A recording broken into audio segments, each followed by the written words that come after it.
आइए आज बात करते हैं श्री अनूप वाजपेयी के उपन्यास मिश्री की।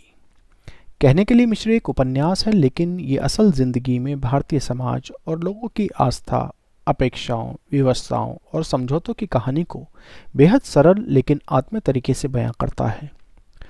मिश्री की शुरुआत ही आस्था और विश्वास के केंद्र वृंदावन से होती है। बात वृंदावन की हो और कृष्ण और उनकी भक्ति का जिक्र न हो, ऐसा संभव ही नहीं है। शायद लेखक ने इसीलिए मिश्री को पूजा की थाली की तरह उपन्यास का मुख्य किरदार बनाया है और बाकी किरदार मिश्री की मिठास के आगे बोने दिखाई देते हैं। वरिष्ठ पत्रकार अनूप वाजपेयी ने जहां तक एक मुस्लिम लड़की शिरीन को मिश्री के रूप में पेश कर अपनी व्यापक सामाजिक सोच का परिचय दिया है, वहीं राधा और कृष्ण की प्रेम कथा को भी नए अंदाज में पेश किया है। इसलिए मिश्री को उपन्यास के दूसरे पात्र माधव यानी लड्डू के जन्म से 4 साल पहले धरती पर भेजकर राधा कृष्ण की अनुपम प्रेम लीला के मंचन की पटकथा की शुरुआत की। उपन्यास पढ़ते हुए आभास कराने का भी लेखक की कोशिश रही कि मिश्री 4 साल पहले धरती पर आकर अपने लड्डू यानी माधव का बेसब्री से इंतजार कर रही है। लेखक ने जहां एक और धार्मिक और विश्वास और प्रेम का ताना बाना बुना है, वहीं धार्मिक और जातीय भेदभाव पर चोट भी की है। उन्होंने अपनी सामाजिक और समावेशी सोच की झलक भी पेश की है। लड्डू के जन्म के बाद मिश्री उससे मिलने की जिद और वो आंगन के बाद कमरे से पहले पड़ा पर्दा जहां से आगे उसकी मां कुलसुम को जाने की इजाज़त नहीं है।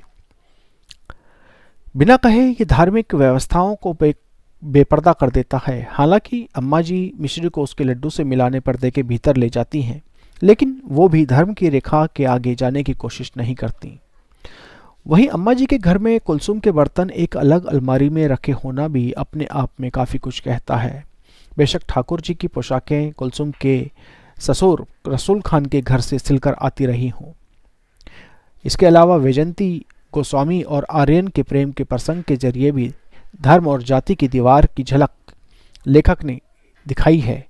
हालांकि वे विद्रोही की तरह इससे नहीं टकराते, वरन एक शिल्पकार की तरह अपनी कलम से महीन वार करके उसमें सुधार का प्रयास करते हैं।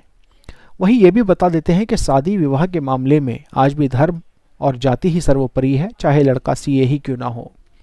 उससे कुछ आगे बढ़ने पर ऐसी ही अड़चन मिश्री और लड्डू की दोस्ती में भी आती है।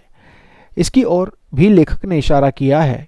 किसी भी छोटे भारतीय शहर की तरह वृंदावन में मुस्लिम मिश्री और हिंदू लड्डू की दोस्ती सुर्खियां बनती है। जहां एक और वृंदावन की जिंदादिल जिंदगी की झलक दिखती है, तो वहीं वहां के युवाओं के मन में विदेशी नौकरी की प्रबल इच्छा को वासु के जरिए दिखाया गया है। इसके लिए वे बुजुर्ग माता पिता को भी छोड़ने में संकोच नहीं करते।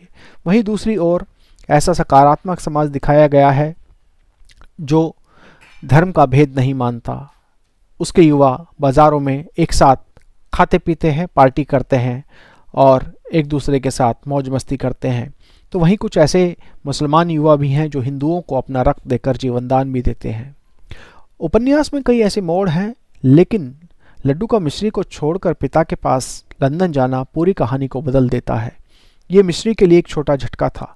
इससे बड़ा झटका उसे तब लगता है जब लड्डू के लंदन में विदेशी लड़की से शादी करने की खबर मिश्री को मिलती है।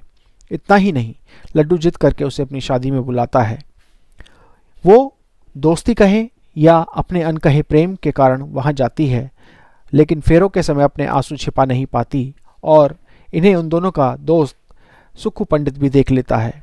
यहाँ से उपन्यास का दूसरा और एक बेहद अहम मोड़ और मिश्री की जिंदगी का एक नया अध्याय शुरू होता है। वहीं इसके बाद लंदन में लड्डू के माता पिता की हादसे में मौत, देवकी बाबा का बीमार होना और लंदन में सब कुछ गंवाकर लड्डू का वापस वृंदावन अपने बाबा के पास लौटना पाठकों को भावुक करता है।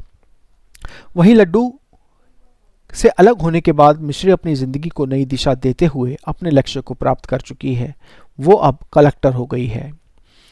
हालांकि अब लगता है जैसे जिंदगी थम गई है और सब अपनी अपनी राह चले गए हैं, लेकिन किसे पता था जिंदगी लुइसा के रूप में लड्डू का इंतजार कर रही है। वही लुइसा जो विदेश से आकर वृंदावन और कृष्ण प्रेम का रसपान कर रही है। बात यही नहीं रुकती, जिंदगी एक बार फिर लड्डू को झटका देती है और इस बार उससे बाबा को छीन लेती है। लेकिन फिर लड्डू की जिंदगी में मिश्री अपना प्रेम कर्तव्य निभाने आती है। लड्डू के शरीर में मिश्री का खून तो पहले से ही दौड़ रहा था, अब उसे मिश्री की किडनी साफ कर रही है। यह है उपन्यास मिश्री की एक छोटी सी कहानी, जिसे अनूप वाजपेयी ने लिखा है और प्रकाशित किया है प्रभात प्रकाशन ने। धन्यवाद।